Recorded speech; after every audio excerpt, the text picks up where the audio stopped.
Bismillahirrahmanirrahim.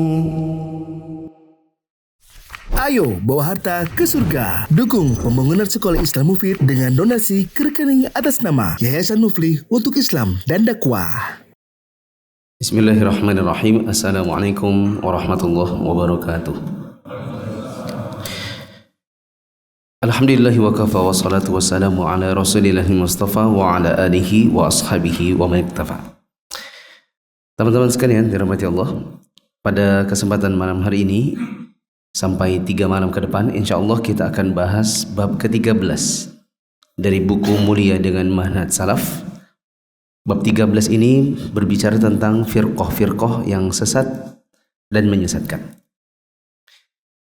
Teman-teman yang dirahmati Allah, disebutkan di halaman awal bahwa penulis membawakan sebagian firqah sesat atau aliran-aliran tertentu yang punya pemahaman yang menyimpang supaya umat Islam tidak mengikuti pemahaman ini. Prinsip disyariatkan untuk mengkaji firqah-firqah sesat ada pada Al-Quran dan Sunnah. Bukankah Allah menyebutkan tentang kekufuran Yahudi, Nasrani, para penyembah berhala dan lain-lain? Begitu juga Nabi SAW menyebutkan tentang umat Islam akan terpecah menjadi 73 golongan. 72 golongan masuk neraka dan hanya satu yang masuk surga. Dan Nabi SAW dengan tegas menyebutkan 72 golongan itu masuk neraka. Sedangkan yang masuk surga adalah yang mengikuti Rasulullah SAW dan para sahabatnya. Ini menunjukkan bahwa di antara umat Islam ada yang Allah masukkan mereka ke dalam neraka dikarenakan penyimpangan mereka. Tapi perlu kita ketahui juga bahwa penyimpangan itu bertingkat-tingkat. Sebagaimana sudah berlalu pembahasannya di dalam bab-bab sebelumnya, bahwa kita dalam menyikapi orang-orang yang menyimpang itu juga caranya itu tidak pukul rata. Ada tingkatan-tingkatan tergantung tingkat penyimpangan. Ada penyimpangan yang sudah pada tahap sampai level kekufuran. Ada penyimpangan yang sifatnya orangnya masih Islam tapi dia salah dalam hal tersebut sehingga butuh diingatkan. Ya. Maka karena penyimpangannya juga bermacam-macam, maka kita dalam menyikapi kelompok seperti ini, ya, kelompok-kelompok yang nanti akan disebutkan juga caranya itu bermacam-macam. Baik. Disebutkan di halaman berikutnya bahwa pembahasan tentang firqah sudah dilakukan oleh para ulama sejak zaman dahulu. Dan kitab-kitab firqah itu banyak. Seperti Maqalat al-Islamiyyin karya Imam Abul Hasan al-Ash'ari. Ada juga Al-Fisal fil Milal fil Ahwa wan Nihal karya Imam Ibnu Hazm.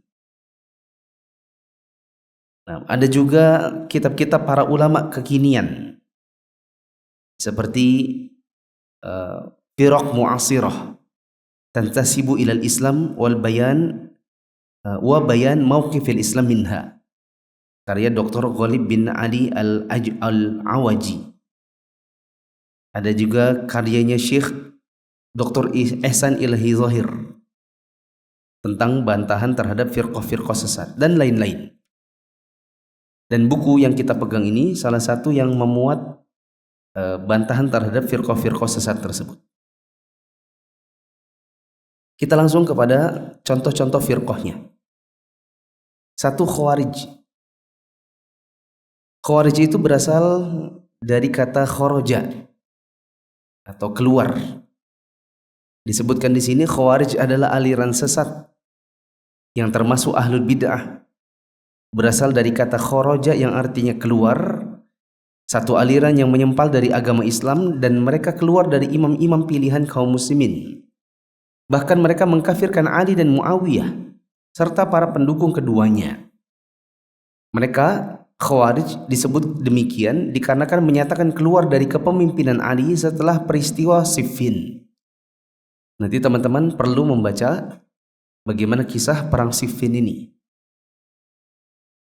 Kita ambil beberapa pendapat sesatnya Khawarij, tapi yang paling penting untuk dipahami, atau yang pemula itu sangat butuh memahaminya. Nomor 2, ya, langsung ke nomor 2. Mereka senang untuk keluar atau memberontak kepada imam atau pemimpin kaum muslimin yang mereka anggap zalim. Ini keyakinan mereka dalam hal kepemimpinan. Mereka itu nomor 3, berlebihan dalam mengkafirkan kaum muslimin. Ya, terutama kalau tidak ikut aliran mereka, maka orang ini tidak layak untuk dijadikan imam. Tidak sah untuk sholat di belakangnya, kata mereka. Nomor 4, mengkafirkan pelaku dosa besar. Yang benar, dosa itu bertingkat-tingkat, dan dosa besar apabila orangnya wafat, maka mereka diserahkan urusannya kepada Allah. Kalau Allah mau ampuni, maka Allah akan ampuni. Bila Allah mau menghukum mereka, maka Allah akan hukum mereka. Tetapi selama pelaku dosa besar masih ada tauhid di dalam hati mereka, maka mereka masih punya kesempatan untuk masuk ke dalam surga. Nanti mereka dimasukkan ke dalam surga setelah dicuci dari dosa-dosanya. Itu keyakinan Ahlus Sunnah. Ya. Adapun orang Khawarij, mereka menganggap pelaku dosa besar itu kafir. Boleh dikasih contoh dekat situ, teman-teman. Contoh, mati zina. Itu mati apa? Kafirkah? Bukan. Kalau menurut aliran sesat Khawarij, mati berzina itu mati kafir. Menurut Ahlu Sunnah, orang yang mati dalam keadaan berzina, maka 1, tetap diselenggarakan fardu kifayahnya. Tetap diselenggarakan fardu kifayahnya. Kalau orang Khawarij nggak mau, karena kan kafir menurut mereka. Yang kedua, tetap ada yang mensolatkan, tapi tokoh agama tidak usah atau jangan. Tetap disolatkan oleh orang-orang umum atau keluarganya. Adapun tokoh agama jangan mensolatkannya. Boleh juga dikatakan tetap disolatkan oleh selain tokoh agama.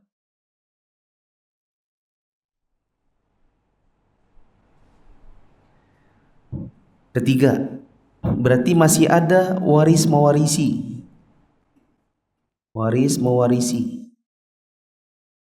Kalau dikatakan kafir oleh orang Khawarij, maka orang yang mati berzina tidak ada urusan waris mewarisi. Tidak ada warisan dia turun kepada anak-anaknya. Sedangkan untuk akidah Ahlus Sunnah, mereka itu tetap dianggap muslim. Ya, maka tetap ada waris mewarisi. Keempat, tetap dikuburkan di pemakaman kaum muslimin. Tetap dikubur di pemakaman kaum muslimin.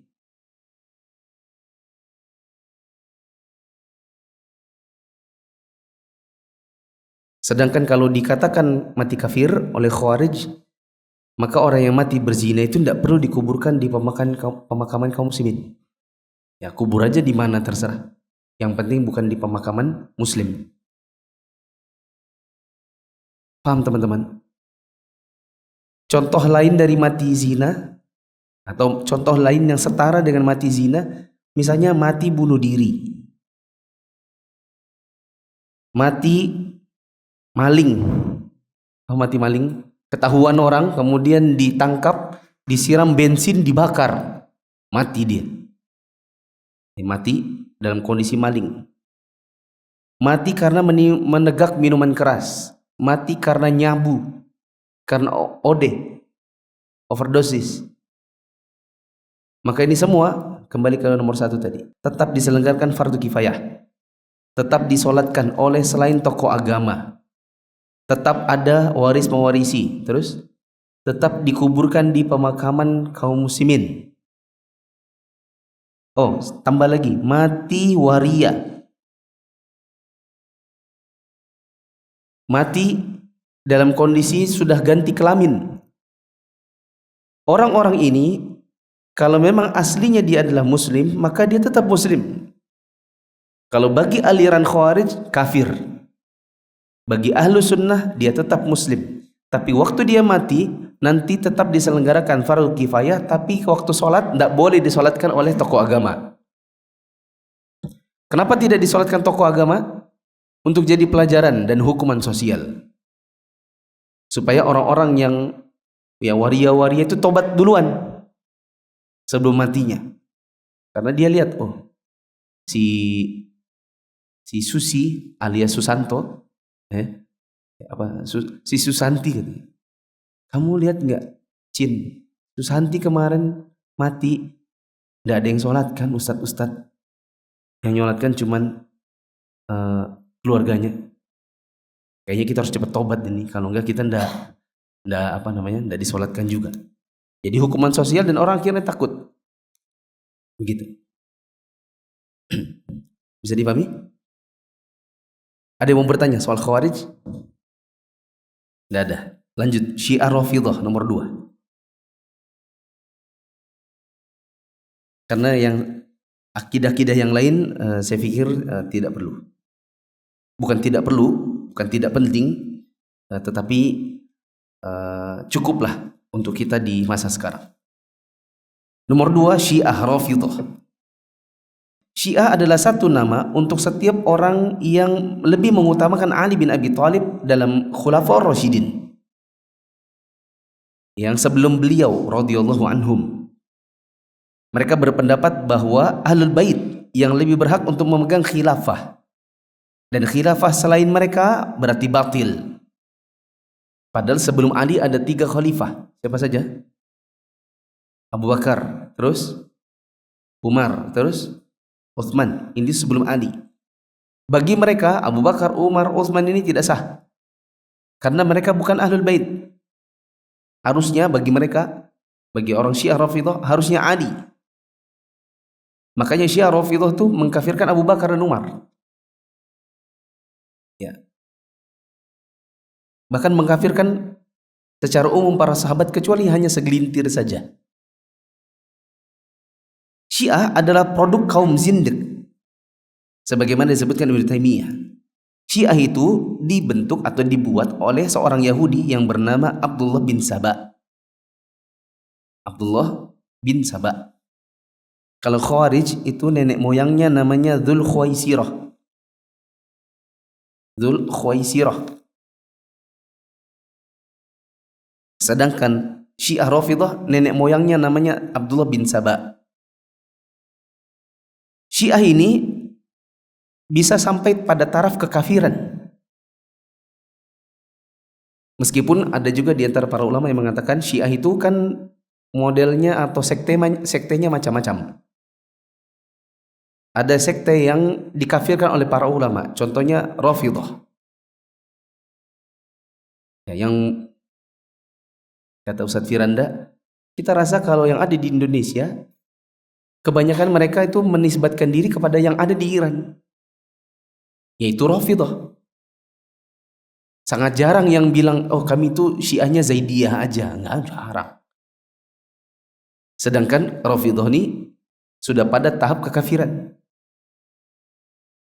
Ada juga Syiah kekafiran yang lain namanya Syiah Houthi atau Houthiyun. Ada juga Syiah namanya Syiah Nusairiyah.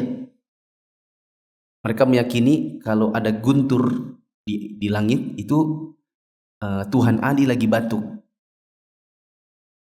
Ini namanya Syiah Nusairiyah. Bahkan bagi mereka Ali lebih utama bukan hanya Khulafaur Rasyidin, tapi lebih utama dari Allah. Mereka bilang kami menyembah Ali dulu baru menyembah Allah. Ini sudah pada tahap kekafiran.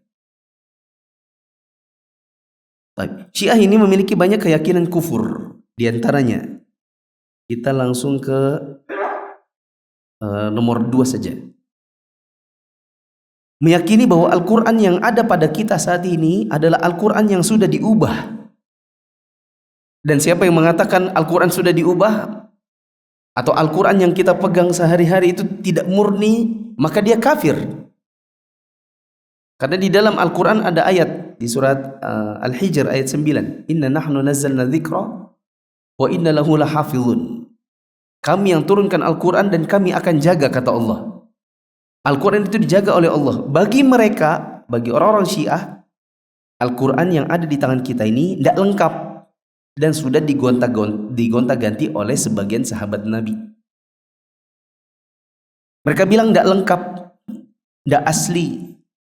Yang asli itu namanya Mushaf Fatimah, kata mereka, bukan yang ada di tangan orang-orang Sunni. Itu cuma sepertiganya. Bagi mereka Mushaf Fatimah itu ukurannya 3 kali lebih besar. Berarti yang ada di kita ini sekarang berapanya? Sepertiganya aja. Terus dari mana nanti sepertiganya lagi atau 2/3-nya lagi ada di mana? 2/3-nya lagi itu nanti akan dibawa oleh Imam Mahdi. Kapan? Nanti di akhir zaman, ketika Imam Mahdi keluar dari gua yang namanya Gua Samarra. Ya. Tapi itu nanti di akhir zaman. 2/3-nya baru dibawa oleh Imam Mahdi. Begitu. Nah ini gimana ya? Kalau antum mau menjalani maksudnya kuliah gitu di kampus, sudah mau pendadaran gitu ya, sudah mau wisuda bahkan, baru dikasih tahu, Mas, jadi peraturannya di kampus ini adalah ini, ada 2/3 yang selama ini kami sembunyikan. Ya, sekarang Masnya sudah mau lulus, berikut ini adalah peraturan-peraturan yang selama ini kami belum beritahu. Loh, jadi gimana Pak? Nah, selama ini Mas kuliah 4 tahun, 5 tahun ini baru 1/3 peraturan. Ya, yang 2/3-nya ini baru mau kami kasih tahu sekarang. Ya. Ini orangnya apa? Sudah selesai urusannya baru kemudian dikasih tahu peraturannya, kan aneh. Maksud saya, nanti ketika keluarnya di akhir zaman berarti kaum muslimin ini sudah hampir habis orangnya, sudah banyak yang berdosa, baru dikasih tahu hukum-hukumnya itu 2/3 belakangan. Bener-bener gak masuk akal. Coba mau ambil SIM, kan kalau ke polisi kan dikasih tahu, ini Pak ya peraturannya.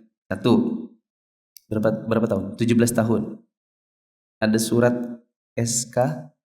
SKCK, surat keterangan dari dokter, tapi ambilnya di apotek depan situ. Nah, terus nanti bayarnya di loket. Nanti ada tes ini gitu kan? Mana ada orang sudah hampir dapat SIM baru dikasih tahu, ini Pak peraturannya. Bukannya kemarin sudah Pak? Oh belum, itu baru 1/3 peraturan. Kami kasih taunya nanti terakhir kalau sudah jarang dapat SIM. Mungkin atau enggak? Itu logikanya orang-orang Syiah kalau mereka bilang nanti 2/3 Al-Quran baru keluar di bawah Imam Mahdi di akhir zaman. Ramput. Terus mereka meyakini nomor 3. Syiah Rafidhah itu meyakini bahwa imam-imam mereka memiliki satu kedudukan yang tidak dapat dicapai oleh malaikat dan juga tidak didapatkan oleh Rasul.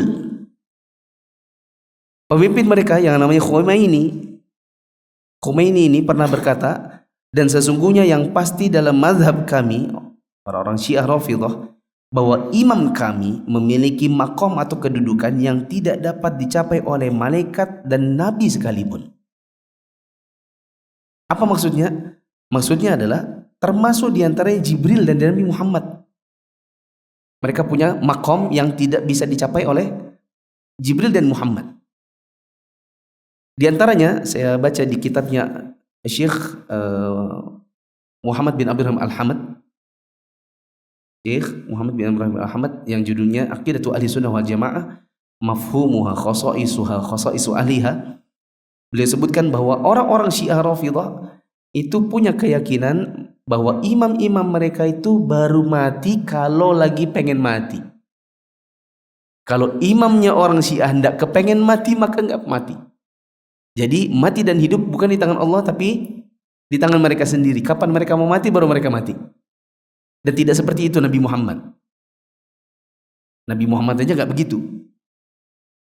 Sehingga kata Syekh Ibrahim Muhammad bin Ibrahim Al-Hamad, kalau seandainya imam-imam kalian itu baru mati kalau sesuai keinginan mereka kapan mau mati, lalu kenapa mereka mengajarkan kepada kalian yang namanya taqiyah? Teman-teman tahu taqiyah? Orang Syiah itu punya akidah namanya taqiyah. Taqiyah itu menyembunyikan jati diri yang sebenarnya.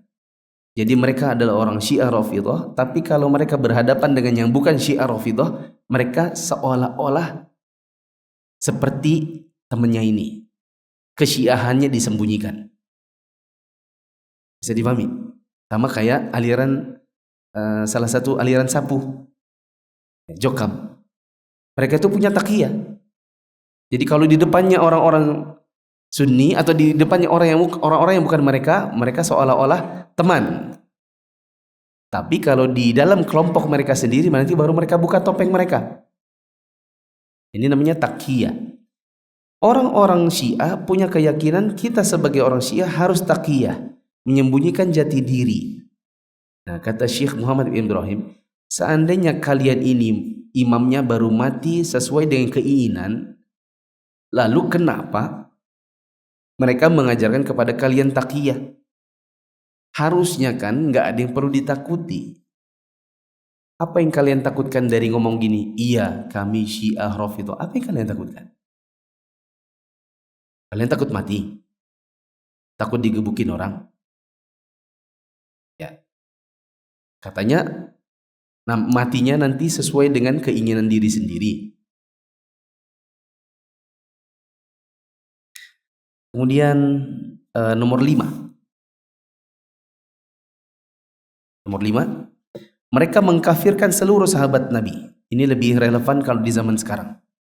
Karena mungkin nomor 1, nomor 4, mungkin mereka kalau orang-orang Syiah Rafidhah Indonesia, mungkin mereka tidak mau bilang, tidak mau ngaku.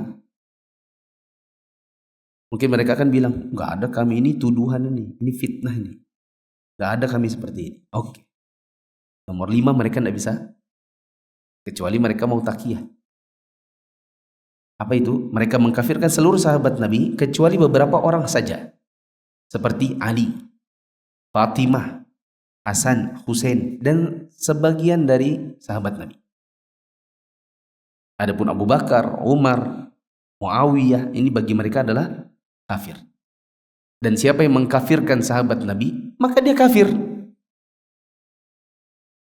Teman-teman pernah dengar hadis Nabi SAW, la tasubbu ashabi. Jangan kalian cela para sahabatku. Lau anna ahadakum anfaqa mithla Uhudin dhahaban ma balagha mudda ahadihim wala nasifah.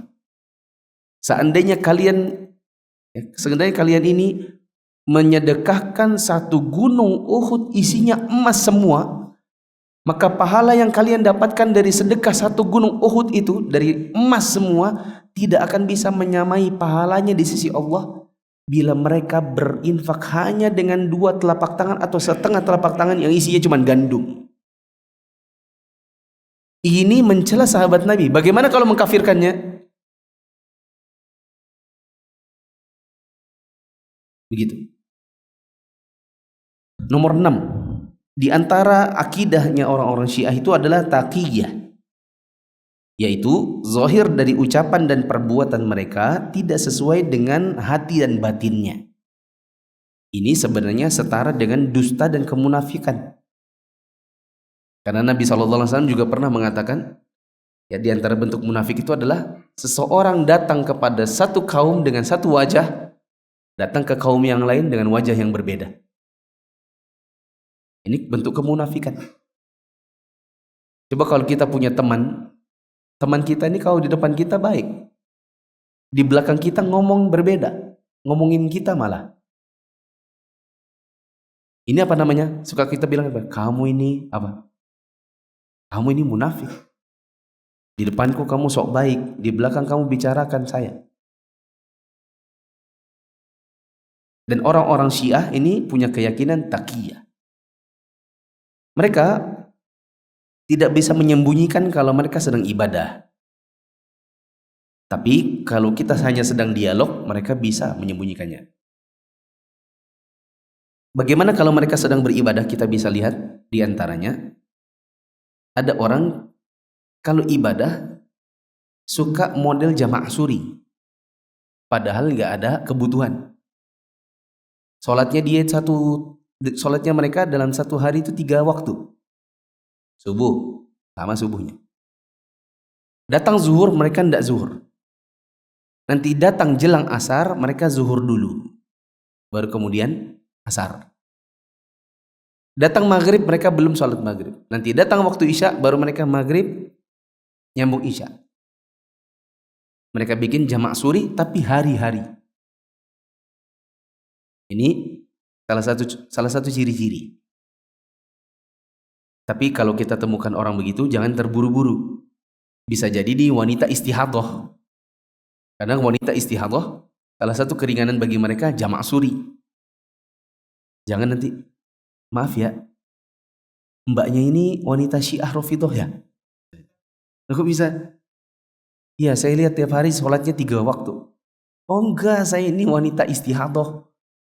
Saya bukan Rafidhah, istihadhah. Ya.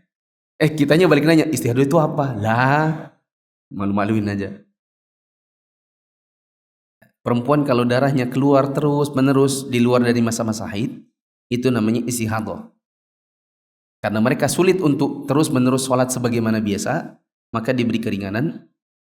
Mereka bisa jamaah suri supaya membersihkan kemaluan dan mengganti pakaian hanya 3 kali, nggak perlu 5 kali. Gitu. Ciri-ciri yang lain, kalau buka puasa, siapa tahu teman-teman ada yang buka puasa kantor, orang udah buka dari tadi, kok dia belum makan-makan? Lagi pula memang sudah dicurigai selama ini kalau sholat itu kok zuhur nggak muncul, nanti asar kok kayak 8 rakaat. Kalau ditanya, kamu ini alirannya apa? Dia bilang, udah sama aja. Nah, begitu Ramadan ketemu, pas buka puasa, orang sudah buka puasa dari maghrib, dia nunggu gelap. Kalau ditanya, kapan kamu bukanya? Dia bilang, nanti tunggu gelap. Maka ini salah satu ciri Syiah. Ciri-ciri yang lain, kalau mau sujud, mesti ada alasnya. Alasnya kadang-kadang bentuknya kayak sabun bundar. Sabun apa bundar? Kayak sabun hotel. Ya, kayak sabun hotel. Kayak ini, kayak kue bingka. Kue lumpur. Nah, ada mesti dikantonginnya. Nanti kalau dia mau sujud, dia rogoh dulu kantongnya baru ditaruhnya dulu. Jadi dia sujudnya pakai kue lumpur itu. Karena bagi mereka ini adalah perlambang batu Karbala. Yang tanahnya itu bagi mereka lebih mulia daripada tanah Makkah Madinah. Itu kalau sujud pakai kue lumpur. Kalau mereka lagi tidak bawa kue lumpur, ada aja pokoknya. Entah sapu tangan, entah tisu. Padahal ada alat sujud. Alat sujud ini diganti, bersih, harum. Dan mereka nggak mau. Nanti kalau sudah mau sujud, ada yang keluarin tisunya. Kalau mau salam, lagi duduk tahiyat, sebelum salam suka menepuk paha 2 kali. Kalau tahiyat, kalau kita kan telunjuknya 1 aja. Dia telunjuknya 1 juga. Tapi maksudnya isyaratnya. Kalau kita kan isyarat hanya dengan 1 telunjuk. Kalau dia isyaratnya 2. Pakai jari tengah juga. Sambil baca yang nanti ada kedengaran kayak Abu Bakar Umar. Ini namanya doa laknat terhadap 2 berhala Quraisy. Namanya Abu Bakar dan Umar. Contoh yang lain, kita kalau berdialog sama mereka terus kita puji-puji Abu Bakar, puji Umar, itu mukanya kayak apa? Ya, antum punya teman itu nggak suka sama temannya lagi karena dia ranking 1. Dia itu pengen banget ranking 1, tapi nggak dapet. Setiap kita puji yang ranking 1 ini, mukanya itu apa? Gitu ya, kayak dongkol gitu. Kelihatan dari matanya, raut wajahnya. Pokoknya nggak suka. Kalau kita ngomong tentang Muawiyah, tentang Abu Bakar, Umar, mukanya itu dongkol. Nah itu Ciri-ciri apa? Syiah. Kita bisa lihat dari apa yang nampak fisik. Tapi kalau kita dialog, kamu ini aliran apa? Dia akan taqiyah.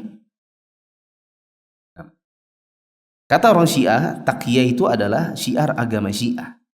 Bahkan tidak ada taqiyah, bahkan tidak ada agama kalau tidak taqiyah. Mereka mengamalkan taqiyah dalam segala hal, sehingga Rafidhah Indonesia ngaku-ngaku Ahlussunnah. Bahkan mereka itu bagaimana? Caranya supaya mereka ini bisa merebak di Indonesia, mereka sangat mengagung-agungkan Ahlul Bait. Sementara di Indonesia ini yang paling sering dikesankan sebagai Ahlul Bait atau turunan Ahlul Bait itu siapa? Sehingga kalau mereka itu caranya untuk bisa masuk ke dalam kaum muslimin Indonesia itu lewat jalur ya. Mereka senang kalau nanti bersanjung-sanjung. Masya Allah, kita ini senang cinta dengan Ahlul Bait. Ini juga senang. Padahal ini apa namanya? Ini menggunting dalam lipatan. Ini musuh dalam selimut. Ini musang berbulu ayam, berbulu merak.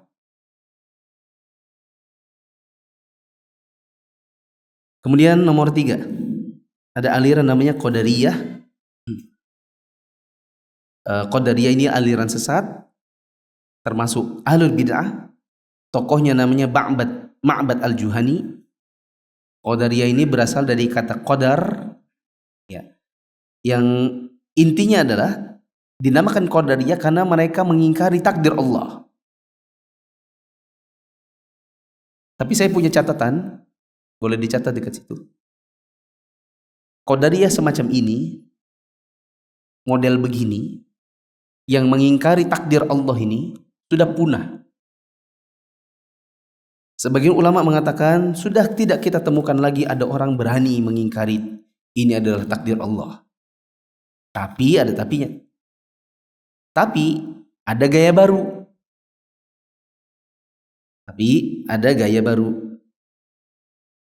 Gaya barunya adalah keyakinan mereka Allah itu tahu perbuatan hamba sebelum dilakukan si hamba, tapi Allah tidak berkuasa dan tidak punya kehendak atasnya. Itu karena si manusianya. Jadi kalau di Qadariyah yang awal-awal yang sudah punah itu, mereka meyakini perbuatan hamba itu tidak ada takdir Allah padanya. Bahkan Allah tidak tahu hambanya itu mau ngapain, itu Allah belum tahu. Nanti tunggu hambanya melakukan baru Allah tahu. Itu bagi Qadariyah yang pertama yang sudah punah. Qadariyah yang muncul belakangan adalah Allah itu tahu bahwa hamba ini akan berbuat begini, tapi begitu dilakukannya, nah Allah sudah tidak tahu, sudah berlepas diri, itu adalah karena si hambanya. Ada Qadariyah model orang awam. Catat lagi di sekitar situ. Ada Qadariyah model orang awam. Seperti berkata, saya pintar karena saya belajar. Saya kaya karena saya rajin. Karena saya kerja. Saya itu cantik gini karena sering perawatan. Sementara yang benar, Masya Allah kamu ini pintar ya. Harusnya ngomong apa? Kamu ranking 1 ya? Masya Allah IP kamu tertinggi ya? Harusnya ngomong apa? Alhamdulillah, ini karena nikmat dari Allah. Kemudian karena usaha. Tapi kan nikmat Allah dulu. Nah, Qadariyah modelnya orang awam, dia bilang, iyalah, kita kan memang pinter. Ya kita akan rajin, tidak kayak kalian main PS terus. Gitu kan? Insya Allah ya, ibu ini yang paling kaya ya di kampung ini kelihatannya. Kayak ini kampung, tapi rumahnya gede banget. Sedangkan yang lain gubuk-gubuk. Hebat ibu ini. Dia bilang, iya soalnya kita kerja. Harusnya dia bilang apa? Alhamdulillah, ini nikmat dari Allah. Kemudian baru sebutkan sebabnya. Karena kita kalau di sini ada usaha. Tapi yang pertama kali disebut itu apa? Allah dulu. Teman-teman paham nggak? Kayak stres gitu loh. Saya ulang ya. Perhatikan betul-betul. Ada qadariyah zaman dulu. Dan itu sudah tidak ada kalau zaman sekarang. Qadariyahnya kayak apa itu? Mereka bilang gini. Kalau ada hamba kita ini semua berbuat, itu Allah itu tidak tahu. Tunggu kita berbuat, nah baru Allah tahu. Ini sekarang jam 19.37. Oke?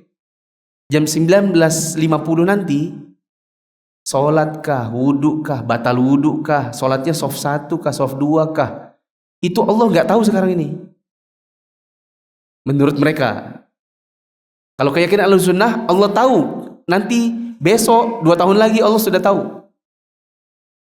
Karena Allah sudah tuliskan takdir. Paham nggak? Nah ini sudah tidak ada. Kalau ada orang di zaman sekarang berani ngomong gitu, nah ini dia ketinggalan zaman. Soalnya pendiri-pendirinya udah mampus semua. Ada orang di zaman sekarang siaran vlog atau di TV, dia bilang, menurut saya Tuhan itu tidak tahu. Tunggu kita bekerja nanti baru dia tahu kalau kita itu mau kerja. 5 menit lagi kita mau tidur, itu Tuhan baru tahu. Oh tidur toh 5 menit lagi. Tunggu kita kerjakan baru Tuhan tahu. Nah, bila ada yang ngomong gitu sekarang, ini ketinggalan zaman. Soalnya pendirinya sudah mampus semuanya. Ada qadariyah kebelakangan. Kalau di belakangan mereka yakinnya gini, Allah itu tahu. 5 menit lagi kita ngapain Allah tahu.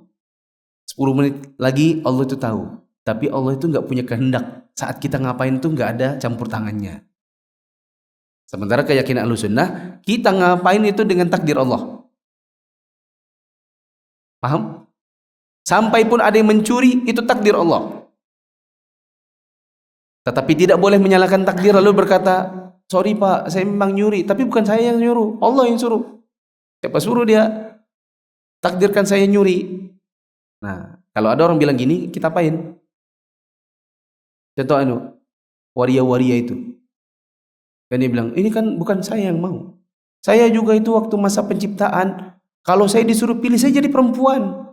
Saya jadi gini karena takdir Tuhan. Ya kan? Ambil 1 botol, pak. Loh kok dipukul? Takdir Tuhan. Gitu. Saya juga nggak mau, tapi karena takdir Tuhan, saya pukul kamu. Nah, jadi jangan salahkan saya, salahkan takdir Tuhan. Gitu. Paling habis itu, yang tadinya dia Susanti jadi Susanto, ya. Yang tadinya tadi manyanya tiba-tiba, gitu. Sebagaimana kesini kita temukan yang gitu-gitu dulu di Gunung Pasir. Pernah jadi korban? Ya, saya sudah pernah jadi korban soalnya. Korban gini ya, korban lagi di lampu merah, tiba-tiba lewat, cek, dia ngamen, terus dia pegang dagu saya, gantengnya, katanya. Tapi waktu itu memang belum ada jenggotnya. Kalau sudah ada kayak gini kan takut deh. Itu masih umur berapa ya? 19 kali. Memang waktu itu ganteng.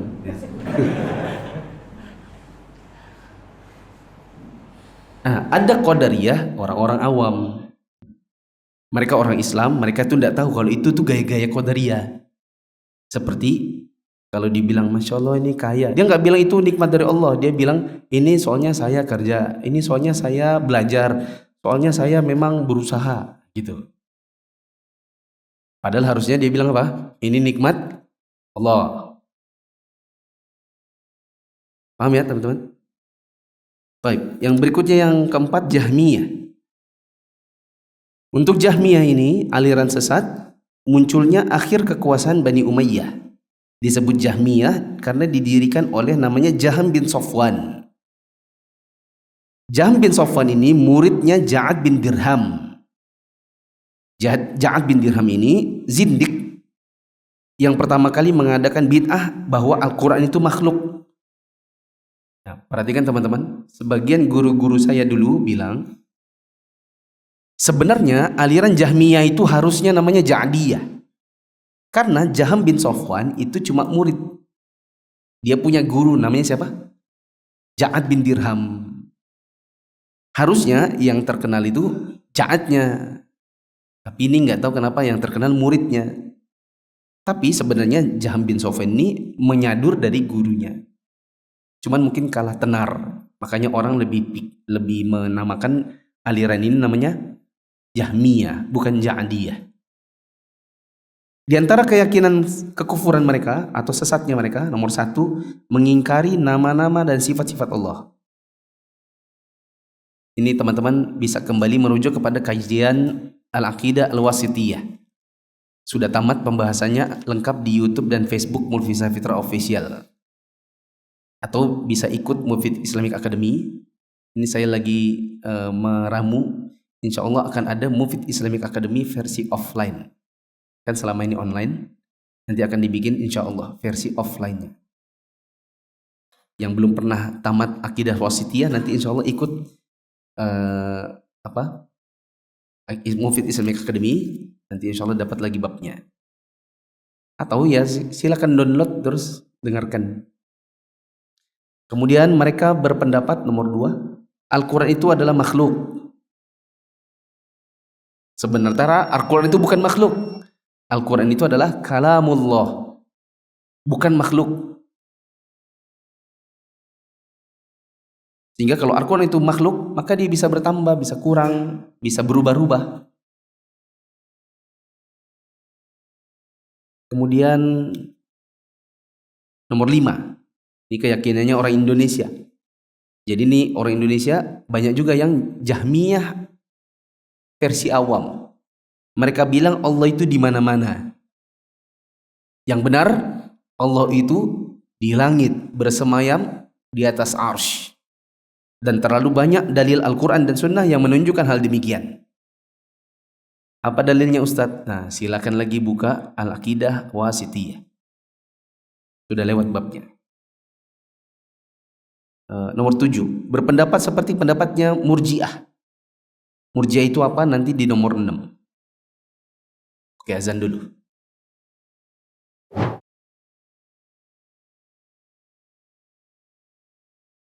Allahu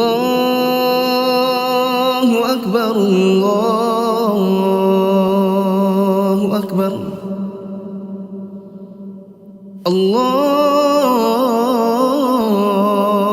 Akbar, Allahu Akbar. Asyhadu an la ilaha illallah.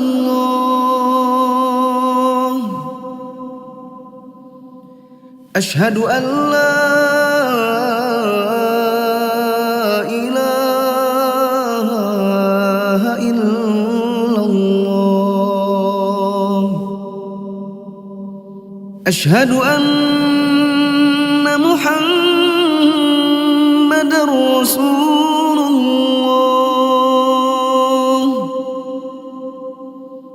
Asyhadu Muhammadar Rasulullah. Hayya 'alas salah, hayya 'alas salah, hayya 'alal falah.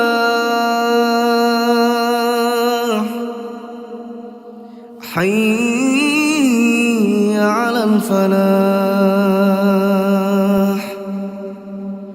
الله أكبر، الله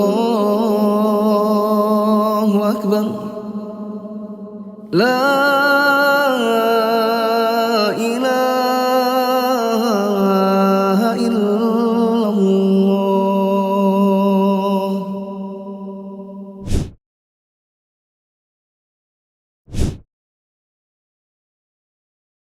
Saya lanjutkan. Nomor 5. Firqah sesat yang kelima namanya Jabariyah. Jabariyah ini termasuk pahamnya Jahmiyah, yang meyakini dan mengatakan bahwa manusia itu tidak punya usaha atau kemampuan atau kemauan dan kehendak. Di highlight kata-kata semua dipaksa oleh Allah. Ya. Makanya namanya Jabariyah. Artinya dipaksa. Atau aliran yang merasa mereka ini apapun kelakuan mereka itu dipaksa oleh Allah. Boleh dikasih dekat situ?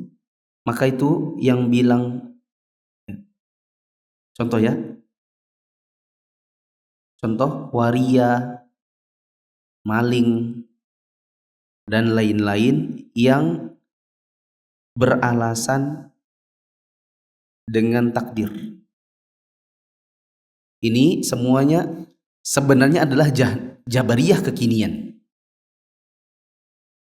Karena mereka beralasan dengan takdir. Saya ini maling, iya Pak, memang Pak, tapi kan ditakdirkan Allah. Saya kan dipaksa oleh Allah. Ya saya juga memang maunya jadi laki-laki, atau perempuan ya perempuan aja, laki ya laki aja. Saya juga tidak mau campur-campur. Tapi masanya ini dipaksa oleh Allah. Udah takdirnya. Nah tadi bisa dijawab dengan dengan sekali uppercut sedikit ya. Lalu kemudian bilang ini takdir Allah. Termasuk juga misalnya ada anak pelajar terus, kenapa kamu mencontek? Maaf Pak, ini takdir Allah. Itu semua bentuk Jabariyah. Karena merasa bahwa semuanya itu kita nggak punya kehendak. Jadi ini lawannya Qadariyah. Kalau Qadariyah, Allah nggak punya kehendak kepada hamba. Jadi hamba itu apapun yang dia kerjakan itu menurut dia. Itu kalau Qadariyah. Jabariyah ini lawannya. Kalau Jabariyah bilang kita ini nggak punya kehendak. Semua yang kita lakukan itu atas kehendak Allah. Termasuk jika kita melakukan kemaksiatan itu karena Allah. Makanya itu salahin Allah. Nah itu. Lanjut. Yang keenam. Ada aliran sesat namanya Murji'ah.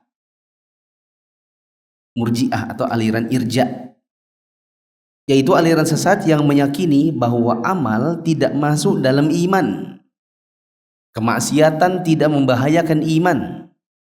Sebagaimana ketaatan tidak bermanfaat terhadap kekafiran. Kalau contoh kekinian, boleh dikasih contoh dekat situ? Contoh, ada tokoh agama Indonesia ini bilang nonton konser Lady Gaga itu tidak menurunkan iman. Nonton konser ya maksiat itu tidak menurunkan iman. Teman-teman pernah dengar gak? Kayak gini. Beberapa tahun lalu kan ada mau konser yang konon katanya ini adalah artis luar negeri yang dia kalau tampil buka-bukaan. Nah banyak orang-orang Islam yang menolak kedatangannya. Ada tokoh agama, salah satu dari ormas terbesar di Indonesia malah komentar. Kala itu ya, komentar dia bilang, "Nggak apa nonton konser-konser Lady Gaga itu nggak apa-apa itu kan." Ya, seperti itulah kalimat-kalimatnya. Ini model Murji'ah. Ini keyakinan sesat. Ya. Maksudnya gini loh teman-teman. Ini iman, perhatikan dulu. Iman ini terdiri dari 3. Ucapan dalam hati, diwujudkan dalam anggota badan. Kalau kita beramal, iman bertambah. Kalau kita beramal, iman bertambah. Kalau kita tidak beramal atau kita maksiat, iman berkurang. Oke? Bagi Murji'ah, kamu maksiat, imannya segini aja. Kalau kamu pun tidak melakukan ketaatan, ya imanmu tetap utuh. Karena toh amal itu juga nggak ada urusannya sama iman. Iman ini cukup yang penting yakin sama mengucap dah. Beramal itu tidak masuk dalam iman kata mereka. Ini keyakinan Murji'ah. Saya lanjutkan. Mereka mengatakan nomor 1, kata mereka dosa itu tidak berbahaya selama beriman. Padahal Orang itu justru dengan berdosa malah kurang apa? Kurang apanya? Iman. Yang kedua, mereka berpendapat amal tidak termasuk iman. Jadi bagi mereka cukup yakin dan mengucap. Jadi cukup yang penting syahadat. Dan yang penting itu hati. Kok kamu udah sholat? Ya yang penting itu yakin. Nah, berarti nomor 2 itu contoh. Kasih contoh. Contoh tidak sholat. Tapi maunya bilang muslim. Nah, gitu. Maunya dibilang muslim. Kamu kok gak sholat? Ya, tidak apa-apa. Kamu Islam? Iya Islam. Nah ini murjiah sebenarnya. Dan saya pernah ketemu langsung dengan orang kayak gitu. Saya ketemu di Jakarta, di rumahnya teman, orang yang katanya di Jawa Timur itu punya mobil. Saya nggak mau lebay juga. Mobilnya puluhan. Pokoknya dia kata teman saya, ini kaya raya. Ini pokoknya ring satunya RI. Pokoknya atas. Tapi masih muda. Nah, gitu.